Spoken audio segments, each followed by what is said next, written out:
70-80% bicepsi işlətmişik. İşləməsək də olar. Hal-hazırda mən deyərdim ki, sırf gəlib bura qol günü eləyən qaqaşlar var. Məsələn, bu günləri qaqaşlarında nə gündür? Qol günü.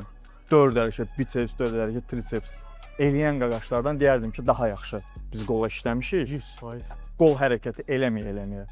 Amma yenə də tam 100% işlətmişik deyə bilmərəm. Ən az tamamlamaq üçün bir hərəkət belə olsa eləmək daha yaxşı olar. Yəqin ki, razılaşarsan. 100% razıyam.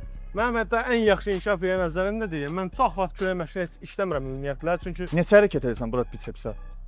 bura demək olar ki, eləmirəm, amma 2 həftədə bir zad elədiyim vaxtlarda kürək məşqində hiss eləsəm ki, yaxşı stimul getməyib, maksimum 2 hərəkət eləyərəm, 1 ya 2 set. 1-2. Ön faza, yan faza. Görürsüz də bicepsi. Yəni natural 1-2 hərəkətdən bu biceps eləmək mümkündür. Böyük bicepslərin sirri, böyük tricepslərin sirri böyük və güclü kürəkdən, sinə və çiynindən gəlir. Əlbəttə. Böyük əzələviz böyüksə, kiçik əzələnin böyük kimi ehtimalı yoxdur. O elədiyimiz pull down'da Mirzə ilə biz 80-90 çəkilər dartırıq.